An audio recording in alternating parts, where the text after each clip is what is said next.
días, chicos. Vamos a iniciar con la clase de hoy día. Hoy vamos a trabajar los mecanismos de referencia. Para eso vamos a recordar un poco lo que hemos estado trabajando en estas semanas y vamos a partir del texto. Hemos dicho la semana anterior y esta semana hemos vuelto a reforzar que el texto debe tener 3 características importantes, en las cuales cada enunciado se relaciona con otro para poder obtener una cohesión. ¿Cuáles son los 3 elementos o características del texto que hemos trabajado? La coherencia, la cohesión y la adecuación. La coherencia hemos dicho que es la relación entre las oraciones, la cohesión es la relación de las palabras dentro del enunciado y la adecuación es darle pertinencia a nuestro texto según quién va a ser el receptor. ¿De acuerdo? Entonces, en ese sentido, chicos, ahora vamos a entrar al trabajo del texto, pero desde la cohesión. Entonces decimos que en el texto cada enunciado se relaciona con otro y así de esta manera tiene sentido. Todo texto debe tener cohesión. Este tener sentido del que estamos hablando aquí, la relación de cada enunciado con otro enunciado dentro del texto, es lo que se llama la cohesión. ¿Ya? Ahora, la cohesión va a darse a partir de 2 elementos, los mecanismos de referencia y los mecanismos de conexión. ¿Sí? Ahora, los mecanismos de referencia son palabras que se van a referir o van a aludir a otras palabras para darnos a entender un texto cohesionado. Es decir, para lograr que un texto esté cohesionado, quiere decir que cada enunciado esté relacionado el uno con el otro, yo puedo utilizar 2 formas para lograr esto: a través de los mecanismos de referencia o a través de los mecanismos de conexión. Los mecanismos de referencia son palabras que se van a referir a otras palabras, especialmente para evitar la reiteración de términos o lo que conocemos con el nombre de redundancia. En cambio, cuando hablamos de mecanismos de conexión, vamos a hablar de palabras que permiten establecer relaciones al interior del texto. En ambos casos, como mencioné acá, para evitar la redundancia o la reiteración de términos. ¿Sí? ¿Cuántas veces cuando escribimos nos han corregido en varias áreas el hecho de que repetimos mucho la misma palabra, ¿no? La niña está yendo a la escuela. La niña tiene cuadernos, la niña, y 80 veces en el mismo párrafo la niña. Entonces, en vez de repetir tantas veces la misma palabra, yo lo que puedo hacer es utilizar mecanismos de referencia en este caso, para evitar la redundancia. Es decir, en vez de utilizar la niña, utilizar otras palabras, como dice aquí, que se refieren a la misma palabra la niña, pero de otra forma, para evitar su redundancia. ¿Sí? En cambio, cuando hablamos de mecanismos de conexión, vamos a hablar de palabras que ayudan a establecer relaciones, es decir, a conectar una idea con otra idea, a relacionar las ideas. ¿Ya? Hasta ahí.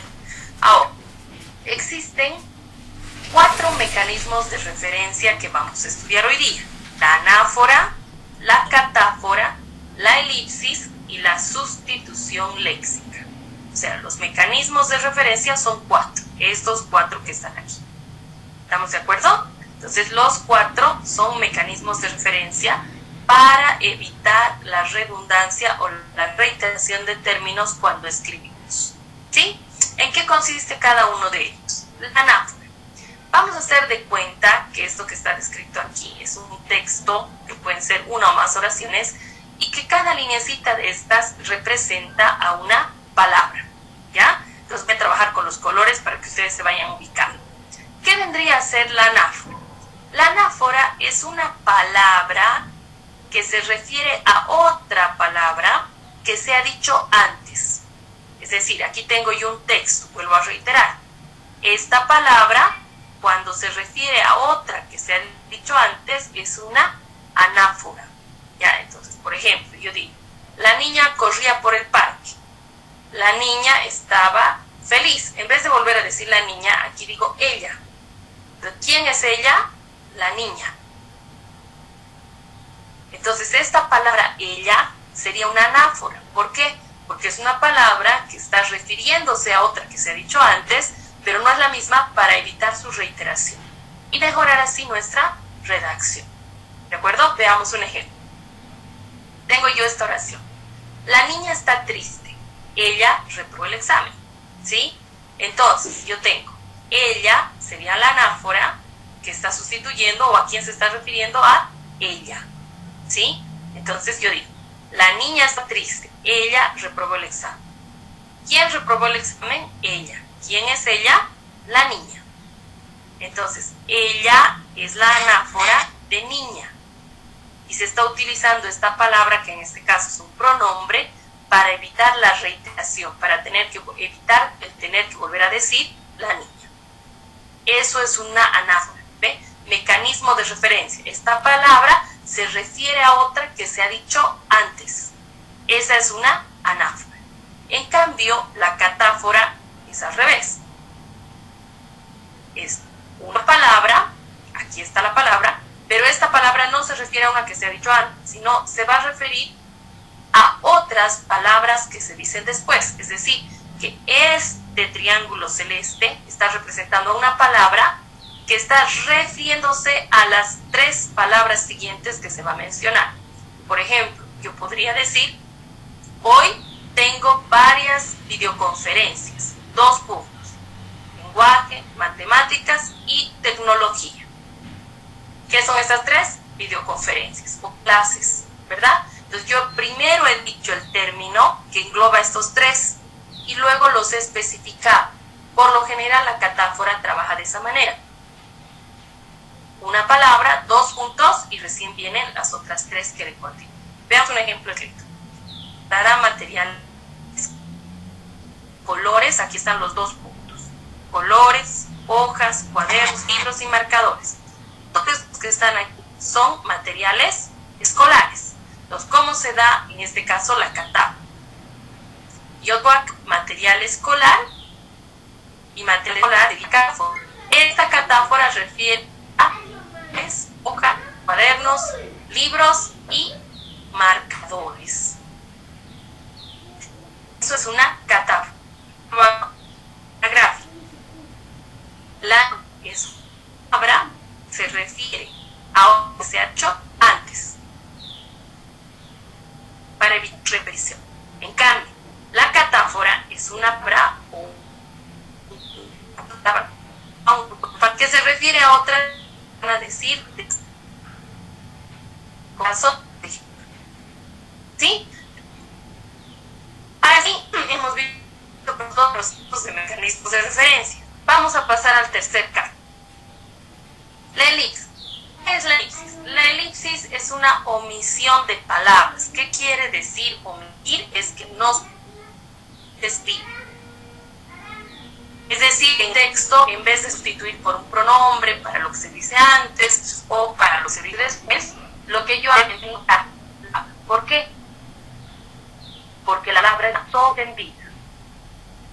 Por ejemplo, acá, si yo quisiera volver esto, en vez de haber utilizado una anáfora, una elipsis, ¿qué tendría que hacer?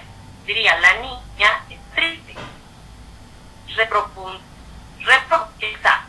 Es decir, ya no menciono a ella ni niña otra vez. Omito, no lo escribo. En este caso, el sujeto de la oración. ¿Por qué? Porque está sobreentendido. ¿Quién reprobó el examen? La niña. Sí, estoy reformulando ahora.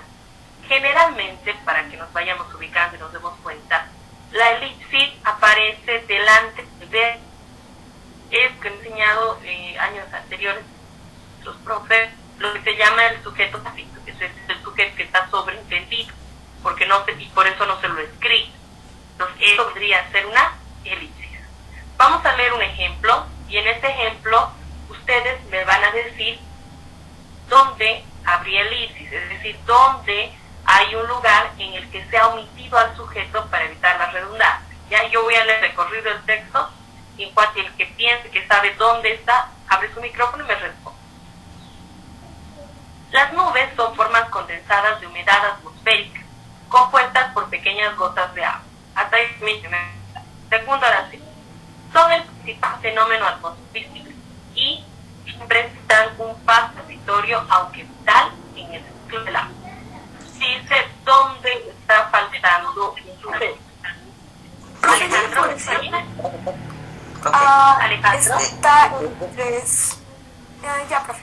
Está entre son y punto. O sea, después de agua hay un punto y al empezar la oración hay un. ¿Qué, profe? Dice Alejandro, porque yo pregunto, ¿quiénes son el principal fenómeno atmosférico? Sí, las nubes, ¿verdad? Pero yo no lo las nubes. Entonces, ¿qué es lo que hablan de las nubes? Entonces, en vez de volver a repetir este sujeto del que hablo, directamente lo omito, es decir, no lo coloco porque está sobreentendido. Y en su lugar, ¿qué es lo que voy a hacer? Voy a colocar una flechita. Esta flecha hacia arriba es el símbolo de la elipsis. Eso quiere decir que donde haya una elipsis, yo tengo esta flechita. Para notar que ahí está presente esta situación. Ahora, ¿dónde más habría? Hay una más. A ver, Fabiana Montaño. El segundo caso de elipsis estaría antes de la palabra representan. Y hay un espacio representan. Ahí tenía que haber la palabra nubes, pero es redundante. Correcto. Mire, ¿qué pasaría? Yo voy a leer, no voy a hacer caso a flechita, sino que lo voy a leer repitiendo 3 veces las nubes. Las nubes son formas condensadas de humedad atmosférica, compuestas por pequeñas gotas de agua. Las nubes son el principal fenómeno atmosférico visible. Y las nubes representan paso transitorio, aunque vital, en el ciclo del agua. ¿Se dan cuenta? Entonces yo tendría, en este caso, que estar hablando de reiterar el sujeto de mi párrafo, de mi texto, 3 veces. Y eso sería redundante. Entonces, para evitar esta reiteración o redundancia, lo que yo hago es utilizar la elipsis en estos casos. ¿Qué es la elipsis? Omitir, no colocar al sujeto porque está sobreentendido. Es el caso de elipsis. ¿Ya?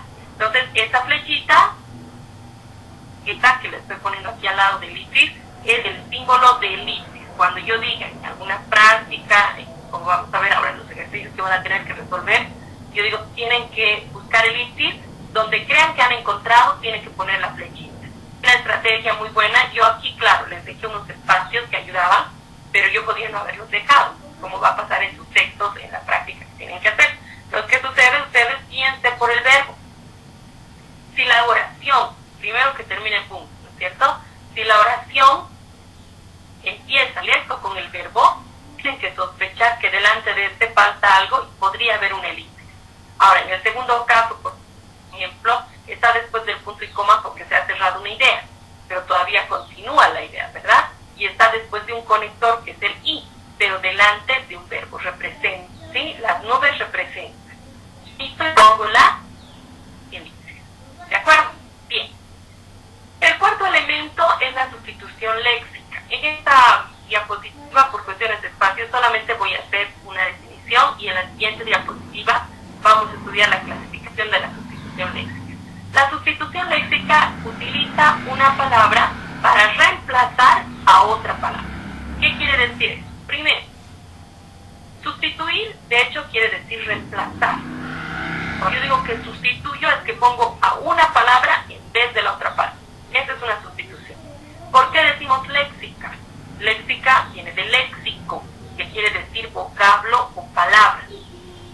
Entonces, esto sería sustitución de palabras. Una palabra por otra palabra. Esa es la sustitución léxica. ¿De acuerdo? Ahora, ¿qué diferencia hay? Y eso lo vamos a ver también en la siguiente diapositiva, entre la sustitución léxica y la anáfora. Porque en la anáfora yo sustituyo una palabra por otra palabra, ¿verdad? Pero hay una diferencia importante. Cuando en esta oración, por ejemplo, vamos a recorrer esto para que ustedes puedan ver. Ahí. En esta oración, cuando ustedes reemplazan niña por ella, las anáforas son palabras que solo tienen significado dentro de la oración, pero fuera de la oración no tienen significado propio. Esas son las palabras anafóricas. Por ejemplo, ella, la, él, los, estos, estas. Esas son palabras anafóricas. se ha dicho antes, y dentro de la oración o el texto cobran significado. Aquí ella es la niña, pero fuera del texto ella es femenino, pero no tiene un significado propio, único, ¿verdad? En cambio, ¿qué pasa con la sustitución léxica? La sustitución léxica va a utilizar una palabra para reemplazar otra palabra. Esta palabra que yo utilizo para reemplazar a la otra palabra, dentro de la oración tiene un significado y fuera de la oración tiene otro significado propio, o sea que es independiente. En cambio, en la anáfora, las palabras que se utilizan son dependientes de la oración que se va a estudiar. ¿Ya? Lo dejo por el momento ahí porque enseguida vamos a ver una clasificación en la siguiente diapositiva a mayor o con mayor profundidad para que podamos trabajar esto. ¿Ya? Bien. En los mecanismos de conexión, que hemos dicho que son palabras que permiten establecer relaciones, vamos a encontrar por excelencia a los llamados conectores. ¿Qué es un conector? Son expresiones lingüísticas que establecen una relación lógica entre las ideas o entre las palabras. No siempre va a conectar dos palabras.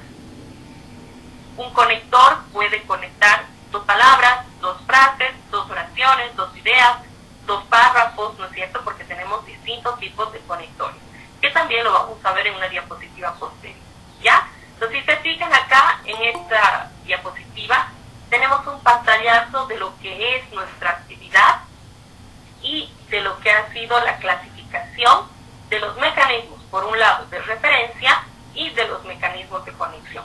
Gracias a estos dos, decimos que logramos formar, escribir o tener un texto cohesionado, ¿ya? Y fundamentalmente los mecanismos de referencia, su objetivo es evitar la redundancia, la reiteración de términos, etcétera, etcétera, etcétera.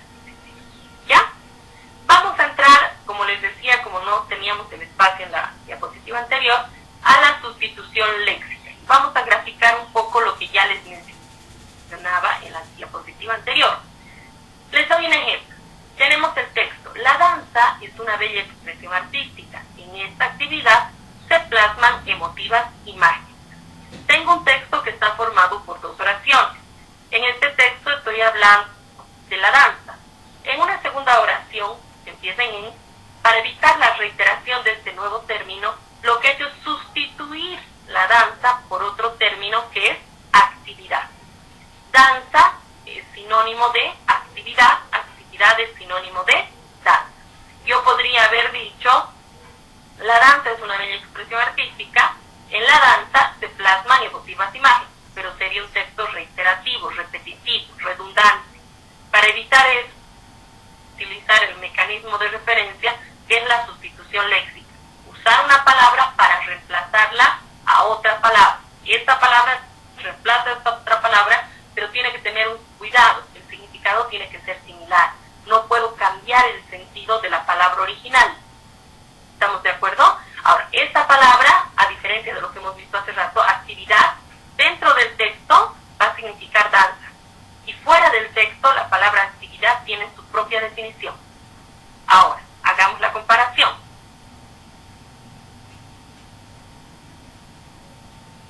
La danza es una bella expresión artística. En ella se plasman emotivas imágenes. Si se fijan acá, otra vez he utilizado, en vez de danza, he utilizado ella. Pero en este caso ya no es una sustitución léxica. Ella es una anáfora. Y por eso lo he puesto del mismo colorcito que hace rato vimos, de color rojo, la anáfora. ¿Por qué? Porque se refiere a una palabra que hemos dicho antes, pero hay una diferencia, que es la que hemos mencionado. Ella es un pronombre que solo tiene significado cuando se utiliza dentro de esta oración. Dentro de esta oración significa danza. Pero fuera de esta oración, de este párrafo, no tiene significado propio. Se usa para el femenino, qué sé yo, para el singular, pero más allá de eso no tiene otro significado particular. Este uso de acá es una anáfora. En cambio, esta palabra, que dentro del texto tiene un significado, fuera del texto tiene otro, es una sustitución léxica. Una palabra por otra palabra. En este caso, esta es una palabra, pero no es una palabra independiente, es una palabra dependiente. ¿Sí? Entonces hasta ahí que marquen la diferencia porque seguramente la mayoría de ustedes, muchas veces, los estudiantes, cuando vemos este tema, tienden a confundir estos dos elementos, ¿no? La anáfora con la sustitución léxica, porque pareciera que fueran lo mismo. Bien, vamos a ver ahora las clasificaciones de cuáles son los casos de sustitución léxica que se pueden dar. Yo puedo reemplazar una palabra por otra palabra a partir de sinónimos, es decir, con un sinónimo. También puedo sustituir una palabra con otra palabra a partir de su hiperónimo. Enseguida vamos a ver cuáles son los hiperónimos. Un tercer caso es sustituir una palabra por su hipónimo. Un cuarto caso es sustituir la palabra por un término generalizador, ¿sí? Que no sea tan específico. Y finalmente vamos a sustituir por ya perífrasis. Entonces, yo tengo 5 opciones, 5 casos para sustituir de manera léxica una palabra. Ahora vamos a ver, a partir de ejemplos, yo les voy a explicar en qué consiste cada una de estas sustituciones léxicas. ¿Sí? La primera dice, tengo un ejemplo, esta es una oración, no es la definición de sinónimo. ¿Sí? ¿Qué es un sinónimo? Es una palabra que tiene escritura diferente, pero significado parecido, similar. Entonces puedo sustituir de manera léxica como he hecho acá. Tengo esta palabra y sustituyo por otra palabra que es su sinónimo. Actividad en algún momento es sinónimo de danza. ¿Sí? Podemos tomarlo así como sinónimo. Veamos este ejemplo. Escribe una palabra bisílaba. Cada término debe presentar hiato. ¿De qué estamos hablando aquí? Palabra. Estamos hablando de una palabra. En vez de volver a decir palabra en la siguiente oración, debo decir término. Término es el sinónimo de palabra. Yo podría haber escrito palabra bisílaba. Cada palabra debe presentar hiato. Y ahí mi texto, mi párrafo, se estaría convirtiendo en un párrafo reiterativo, porque estaría repitiendo 2 veces la misma palabra, cuando podría utilizar un sinónimo para evitar su repetición o su repetición. Esa es la sustitución léxica, por sinónimo. Es decir, si tú quieres sustituir léxicamente la palabra para evitar la reiteración, puedes utilizar sinónimos. ¿Sí? Hasta ahí yo creo que está súper claro porque eso es algo que así. Ahora vamos a entrar al caso de los hiperónimos. ¿Ya? ¿A qué nos referimos cuando hablamos de hiperónimo? Hiper quiere decir grande. ¿Sí? Entonces el hiperónimo es la clasificación a la que pertenecen 2 palabras y se sustituye por esa clasificación. Por ejemplo, condimenté la carne con pimienta y sal. Estos condimentos le dieron un gusto sabroso. ¿Sí? Estamos hablando de la pimienta y la sal. De eso estoy hablando. De la pimienta y de la sal, que es lo que he condimentado la carne. En vez de volver a decir, la pimienta y la sal le dieron un gusto sabroso, porque quedaría reiterativo, incluso chocaría, estaría casi lado a lado. Condimenté la carne con pimienta y sal. La pimienta y la sal le dieron un gusto sabroso. Sí, hasta para leer cuesta, ¿no? Porque es redundante. En vez de decir eso, reemplazo a estos 2 por su hiperónimo, es decir, por la clasificación a la que pertenece. ¿Qué son la pimienta y la sal? Condimentos. Condimento es el hiperónimo de pimienta y sal. En vez de volver a decir pimienta y sal, digo condimentos, que vendría a ser su hiperónimo. ¿Sí? Ahora, si este es el hiperónimo, porque dentro de esta clasificación están la pimienta, la sal, el orégano y todos los condimentos que conocemos, ¿qué vendrían a ser pimienta y sal? Pimienta y sal serían los hipónimos. Quiere decir, serían las clasificaciones chiquititas dentro de esta clasificación grande. En este caso, ¿qué ha pasado? Estos hipónimos los he sustituido por su hiperónimo, pero podría ser al revés. Un hiperónimo podría ser sustituido por sus hipónimos. Veamos el siguiente caso, ¿sí? Vamos a ilustrar esto que les estoy diciendo aquí a la derecha para que ustedes ubiquen lo que se les está explicando. Todo lo que está en amarillo acá representa el hiperónimo. Esta circunferencia es la clasificación. Esta clasificación es el hiperónimo. Supongamos que en nuestro ejemplo, toda esta clasificación, el hiperónimo, sea fruta. Entonces, ¿cuáles serían los posibles hipónimos del hiperónimo fruta? Es decir, las clasificaciones, las clases de fruta. Entonces yo pongo manzana, uva, papaya, pera. Todos estos son hipónimos y están dentro de la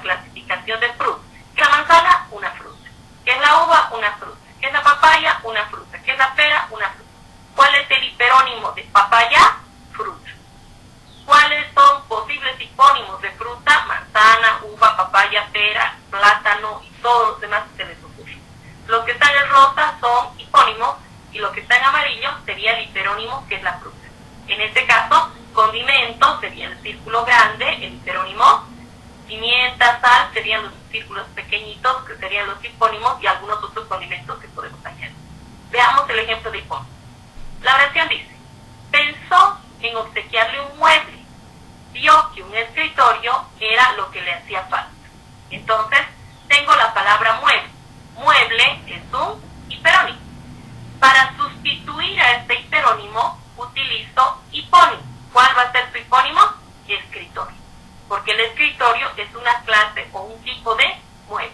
Entonces, en vez de decir, pensó en obsequiarle un mueble, vio que un mueble era lo que le hacía falta, y además que no nos deja ni siquiera entender bien, entonces especifico. Y esa especificación se hace con el hipónimo. ¿De acuerdo? Finalmente, hasta esta partecita, hemos terminado 3 casos, vamos al 4º caso. Dice: trajo una batería. Ese objeto era demasiado pesado. Cuando hablamos de sustituir de manera léxica una palabra por un término generalizador, quiere decir que no voy a sustituir por algo específico como su hiperónimo o su hipónimo, sino voy a utilizar una palabra que de manera general se refiera al elemento del que estoy hablando. Por ejemplo, la batería. El hiperónimo de batería sería instrumento musical. Ese sería su hiperónimo. Pero aquí nos dice que sustituyamos con un término generalizador. ¿Cuál va a ser ese término generalizador? Objeto. La batería es un objeto, pero cuando yo digo objeto, es una palabra o un término muy general. Yo debería tratar de ser más específicos, pero en ocasiones puedo utilizar términos generalizadores para evitar la reiteración. Trajo una batería, esa batería era demasiado pesada, tendría que haber arreglado, ¿verdad?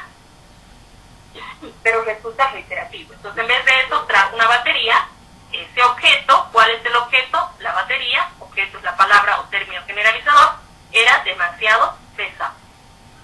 ¿Sí? Hasta ahí hemos visto los 4 casos primeros de sustitución léxica. ¿Cómo terminamos? Con la perífrasis. ¿Sí? ¿Qué nos dice la perífrasis? Perífrasis quiere decir hacer un rodeo de palabras, es decir, yo tengo una palabra y esta palabra, me refiero a esta palabra con un conjunto de palabras que representan lo mismo. O sea que no voy a sustituir como aquí una palabra por otra palabra, sino para una palabra sustituyo con un grupo de palabras que son sus características. Ejemplo: Cochabamba está ubicada al centro de Bolivia. En la capital gastronómica se produce mucho choclo. Entonces, ¿estamos hablando de quién? De Cochabamba. ¿Cuándo voy a hacer una perífrasis? Cuando yo me refiera a Cochabamba y en vez de volver a decir otra vez Cochabamba, utilice un rodeo, una lista, un grupo de palabras que se refieran a Cochabamba por una de sus características. ¿Sí? Por una de sus características. ¿De acuerdo? Entonces, yo digo Cochabamba y en vez de repetir Cochabamba, digo la capital gastronómica. ¿Sí? La capital gastronómica. ¿Sí? Cochabamba está ubicada al centro de Bolivia, en la capital gastronómica. ¿Cuál es la capital gastronómica? Es Cochabamba. Esto es una perífrasis. ¿Sí? ¿Por qué? Porque en este conjunto de palabras están haciendo referencia a la palabra principal para evitar su reiteración. Pero este conjunto de palabras no es un conjunto de palabras cualquiera. Son palabras que me van a dar una característica propia del lugar. A Cochabamba actualmente se le conoce como capital gastronómica. La mayoría de ustedes se deben ubicar por eso. Sin embargo, hace unos años atrás, cuando yo era pequeña, cuando sus papás eran pequeños, muchos se referían a Cochabamba como la ciudad jardín, porque esa era su característica. Hasta el momento todavía guardan un poquito, ¿no? Pero ya no es tan de la generación de ustedes recordar de esta manera. ¿Sí? Hasta aquí he terminado la explicación de lo que son los 4 mecanismos de referencia para dar coherencia o cohesión al tema. Y con las disculpas del caso, voy a hacer una observación y han debido notar que a momentos he parado porque no he querido interrumpir. La mayoría de los chicos, yo pienso que están como en la clase, escuchando y no podemos interrumpir, menos una explicación de este tipo, porque el hacerlo haría que nos perdamos, ¿no? Y es más, aún habiendo tenido el cuidado, seguro que en el momento en que tenemos a preguntas, te van a dar preguntas, ¿ya? Voy a hacer un alto para indicarles que no es la primera vez que les he pedido, les he dado como norma, como regla de la clase, que mientras se hace la explicación no pueden haber personas que estén conversando a través del chat. Entonces, ¿qué es lo que he hecho? Porque yo ya les dije, a guerra avisada no hay traición. Yo les he dicho que no voy a tolerar estas faltas de disciplina. Lo que he hecho en este momento es sacar screenshot a las personas que han estado mandando un enlace y a todas las personas que han estado contestando. No manden, pues, y no sé qué. Uno, para registrar su indisciplina y bajar la nota que corresponde al ser y al decidir por la clase de hoy, por tener actitud inadecuada. Dos, porque en vez de atender la explicación que la profesora está tratando de hacer para que ustedes logren captar el tema, ustedes están perdiendo el tiempo. Entonces tienen que empezar a ver las cosas de otra manera. Todos los que han hablado ahí se van a ver involucrados. A favor o en contra. Porque la clave está en que uno no se tiene que distraer. Que los otros hagan ya. La profesora se encarga, pero no ya no hagan porque se genera una cadena de distracción y aparte de una pérdida de tiempo. Ahorita estoy perdiendo cerca de 2 minutos valiosos de nuestra clase por esta interrupción. Vamos a continuar. Preguntas. Hasta aquí quisiera escuchar qué preguntas tienen respecto a lo que hemos explicado, los mecanismos de referencia. Les escucho. De mi parte, profe, no hay ninguna pregunta. Lo entendí todo bien fuerte y claro.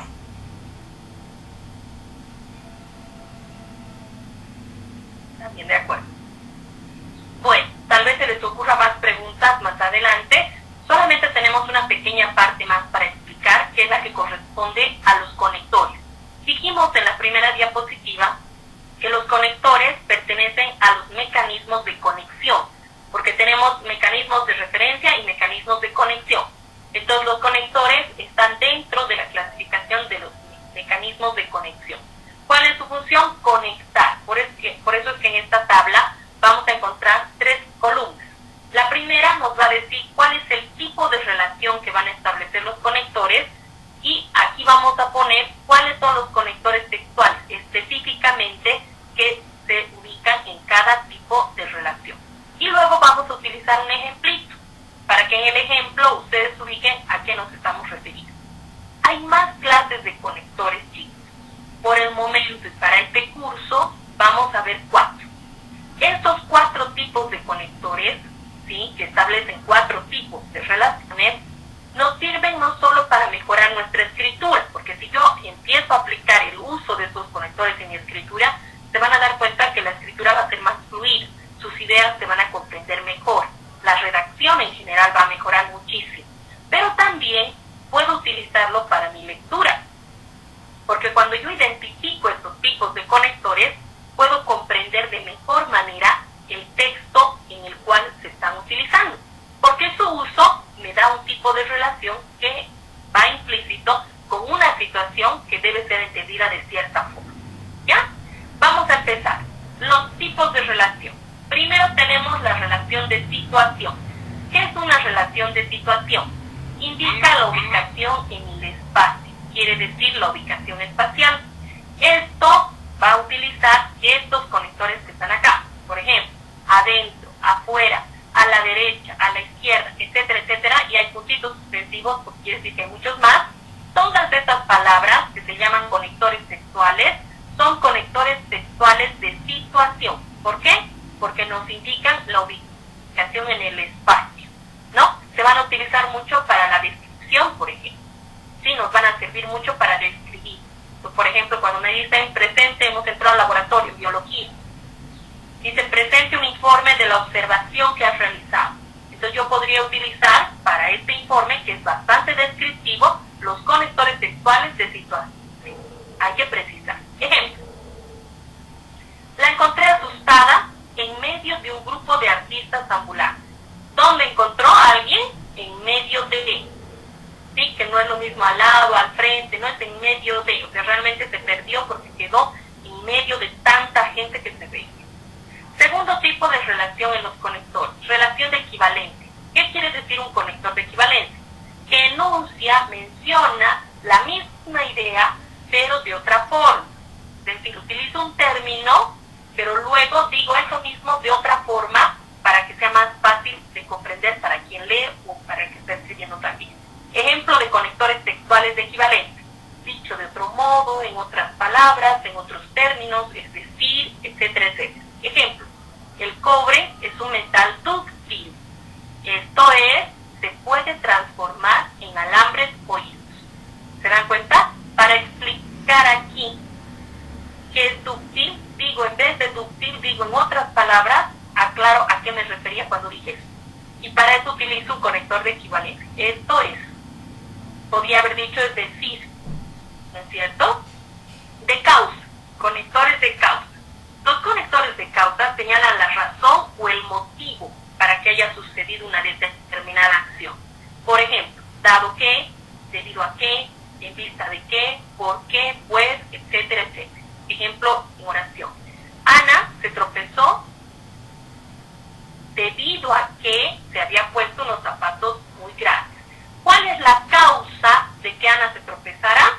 Se puso unos zapatos grandes. Solamente identificando el conector de causa, ya me doy cuenta que la causa es lo que está detrás.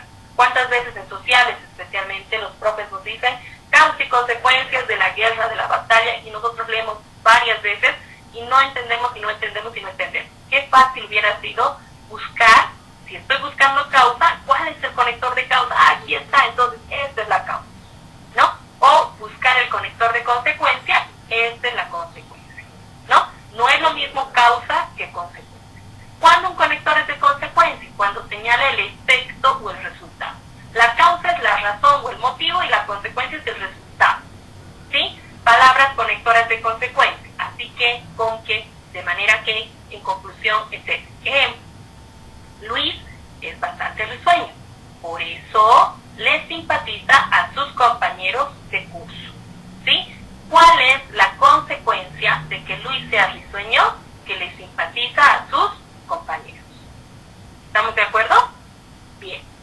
Hasta ahí habríamos concluido con lo que es la explicación de lo previsto para el día de hoy. No sé si hasta ahí podemos encajar con alguna duda o pregunta, algo que no esté claro.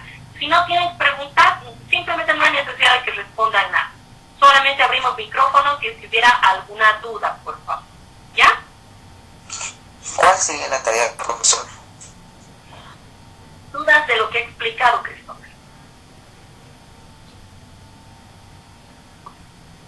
Bien. No tenemos más dudas, entonces vamos a pasar a nuestro cuaderno, ¿ya?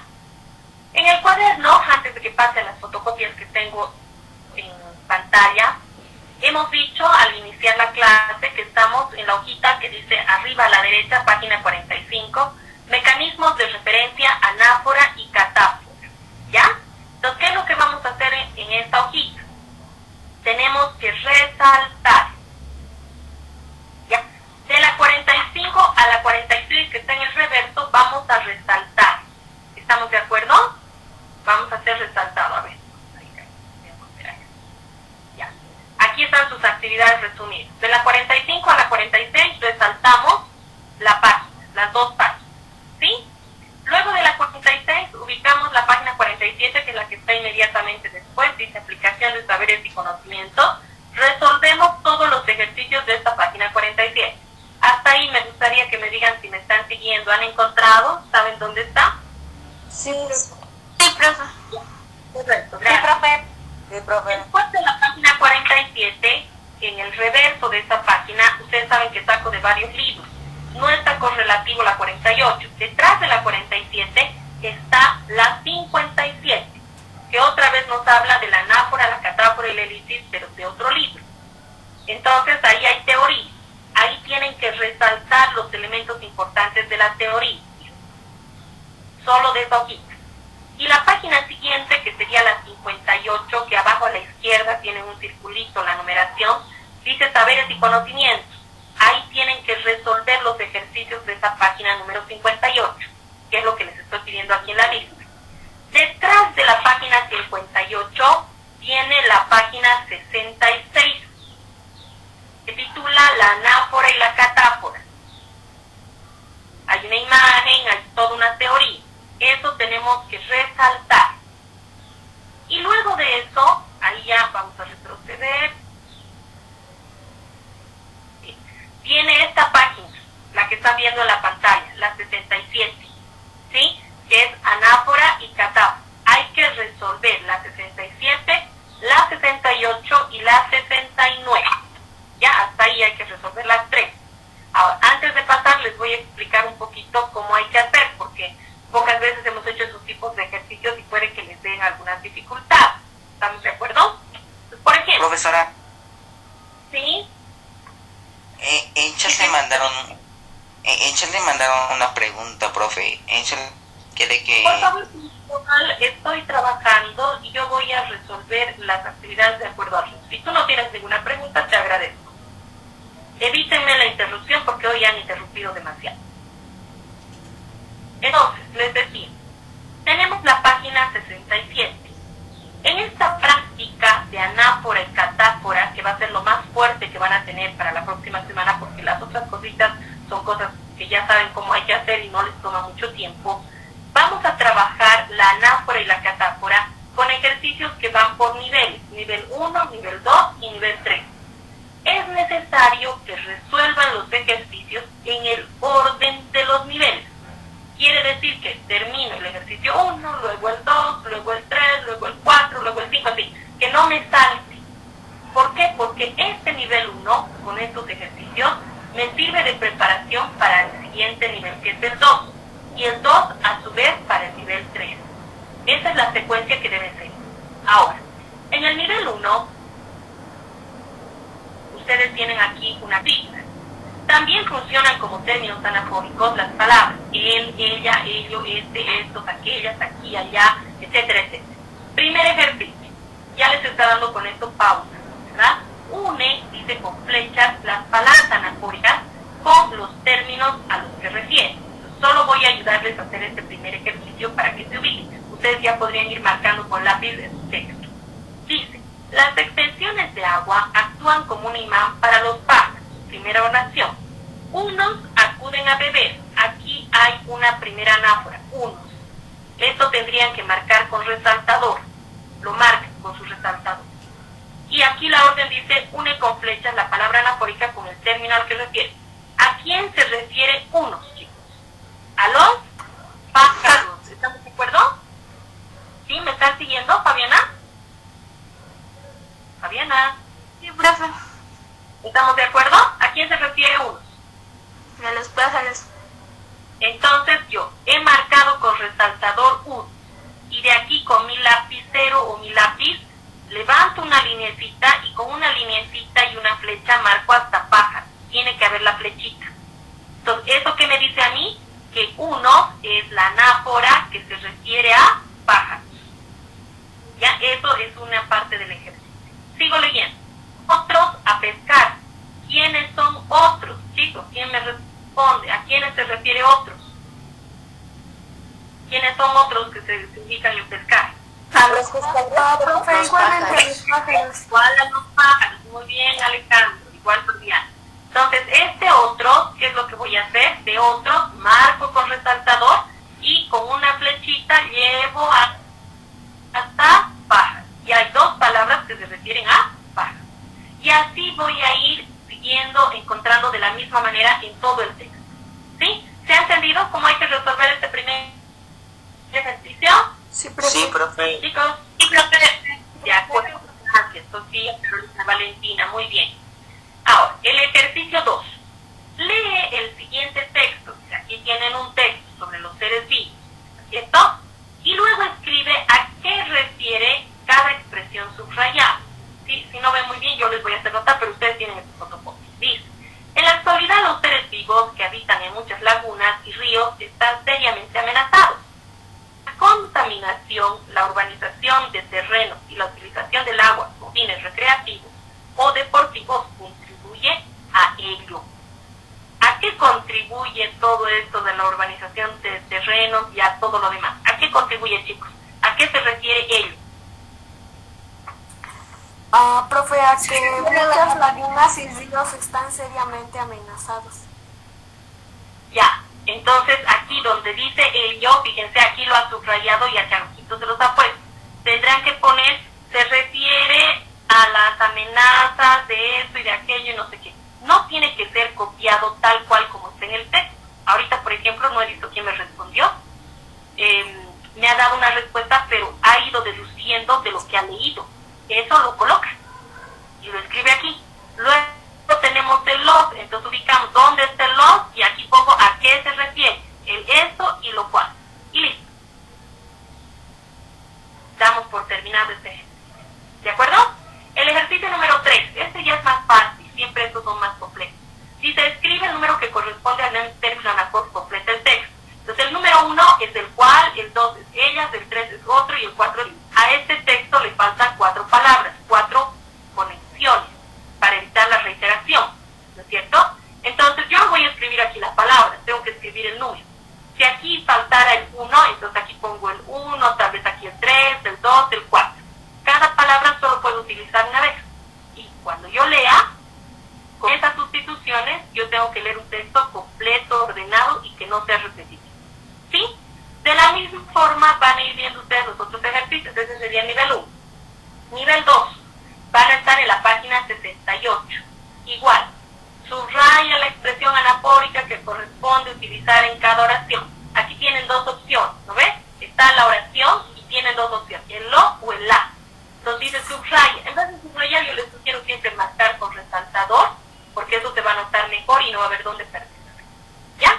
Lo mismo. Ahora acá hay que reescribir. Si se escribe en su cuaderno los siguientes textos, sustituyendo las repeticiones por términos anafóricos y catafóricos. O sea que aquí ya nos está diciendo que este texto tiene repeticiones. Para evitar esas repeticiones, yo voy a utilizar 2 mecanismos de referencia, la anafal y la catafal. Pero como aquí no hay espacio, tengo que volver a escribir todo este texto en mi cuadernito, en la parte cuadriculada. Pondré ejercicio 7, texto A y reescribo. ¿Ya? Y todo lo que haya sustituido ya no vuelvo a copiar como está. Las anáforas o las catáforas que utilice, las puedo marcar con resaltador o puedo escribirlas con otro color de lápiz para que se note. Lo mismo en el texto B. Y así, luego aquí vienen los enunciados de falso verdadero, donde no van a tener inconvenientes. Y el nivel 3 siempre es de selección múltiple, ¿no? Aquí tienen un texto y en el texto les pregunto, ¿qué enunciados son correctos con relación a las palabras destacadas en el texto? Entonces, ¿cómo voy a resolver yo? Lee, esta palabrita lee se refiere al sol. Si es que es verdadero, yo le pongo aquí verdadero. Si es falso, le pongo falso. Aquí, lo refiere a un antiguo pueblo de Mesopotamia, aquí con lapicito menos, verdadero o falso. Ellos y quienes son de los sumerios, eso es verdadero o es falso, aquí al lado. Esto refiere a diferentes nombres, verdadero o falso. ¿Qué dice aquí? ¿Qué enunciados son correctos? Todos los que he marcado verdadero serían los correctos.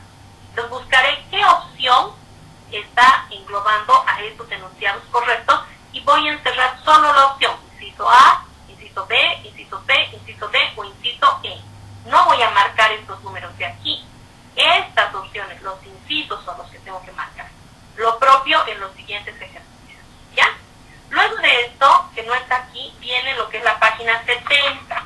En la página 70 ustedes tienen la teoría de la elipsis y la sustitución léxica. Esta página tienen que resaltar, ¿ya? Solo resaltan. Y luego se resuelven los ejercicios de elipsis y sustitución léxica igual por nivel. Ya, igual que han hecho en el otro, van leyendo y van resolviendo. ¿Sí? Nivel 2 y nivel 3. ¿De acuerdo? Ahora, lo único, aquí tienen el hiperónimo, el hipónimo que hemos explicado. Y luego vendría para ustedes en su libro, en su texto, la página 74, que no la tengo yo acá.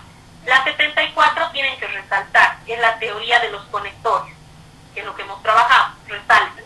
Y luego resuelven la práctica de conectores, que es la 75, la 76 y la 77. ¿Sí? Todo este trabajo es para la próxima semana. ¿Ya? Ahora, para focalizar estas actividades, está aquí un recordatorio. Todo lo que les he mencionado está aquí detallado. Hoy día, cuando termine la clase, van a poder visitar el Classroom y van a encontrar